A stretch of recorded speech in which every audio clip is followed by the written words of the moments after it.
ഗുജറാത്ത് കലാപം കൊടുമ്പിരി കൊണ്ട സമയത്ത് വന്യവയോധികനായ ഒരു മനുഷ്യൻ തെരുവോരങ്ങളില് കൈക്കുഞ്ഞുങ്ങളുമായി നിൽക്കുന്ന അവരെ മുമ്പിൽ പോയിട്ട് സാന്ത്വനപ്പെടുത്തിയെന്ന് മാത്രമല്ല, അന്നത്തെ മുഖ്യമന്ത്രിയായിരുന്ന നരേന്ദ്രമോദിയുടെ അടുത്ത് പോയി ഈ കുഞ്ഞുങ്ങളെങ്ങാനും നാളെ ചാവേറുകളായി വന്നാൽ അത് ഇന്ത്യ രാജ്യത്തിലെ മതസൗഹാർദ്ദ അന്തരീക്ഷം പൂർണ്ണമായും നശിപ്പിക്കും എന്നുള്ള നിലയിൽ പറഞ്ഞുകൊണ്ട് ഈ കുഞ്ഞുങ്ങളെ എനിക്ക് വേണം, എനിക്ക് ഈ കുഞ്ഞുങ്ങൾക്കുള്ള വിദ്യാഭ്യാസ സ്ഥാപനങ്ങൾ ഇവിടെ തുറക്കണം ഗുജറാത്തിൽ എന്ന് പറഞ്ഞു നടന്ന ഒരു മഹാമനീഷി ഉണ്ടായിരുന്നു.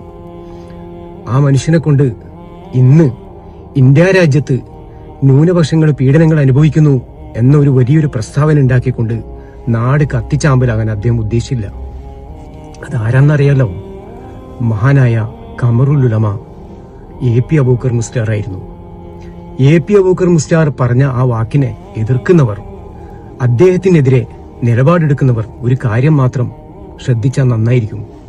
ബാബരി മസ്ജിദിന്റെ തങ്കമിനാരങ്ങൾ തകർക്കപ്പെട്ടപ്പോ കേരളത്തിലെ മതസൗഹാർദ്ദം സംരക്ഷിക്കാൻ വേണ്ടി ഇതുപോലെ തന്നെ ഒരു മഹാനായ ഒരു മനുഷ്യൻ സംയമനം പാലിക്കാൻ പറഞ്ഞിരുന്നു. അത് നമ്മുടെ പ്രിയപ്പെട്ട സയ്യിദ് മുഹമ്മദ് അലി ശിഹാബ് തങ്ങളായിരുന്നു. അദ്ദേഹവും കാന്തപുരമൊക്കെ ആഗ്രഹിക്കുന്നത് മതസൗഹാർദ്ദമുള്ള ഒരു ഇന്ത്യയാണ്. നിലപാടുകളുള്ള മനുഷ്യന്മാരാണ്, ദീർഘവീക്ഷണമുള്ള മനുഷ്യന്മാരാണ് ഇവരൊക്കെ. അതൊക്കെ മറന്നുകൊണ്ട് എ.പി. ഉസ്താദിന്റെ മേലെ കുതിര കയറാൻ കയറുന്നവർ ആരും, സോഷ്യൽ മീഡിയയിൽ പലതും പറയുന്നവരും ജിഹാദി വിപ്ലവം നടത്താൻ ഉദ്ദേശിക്കുന്നവരൊക്കെ ചരിത്രം ഒരിക്കലും മറക്കരുത്.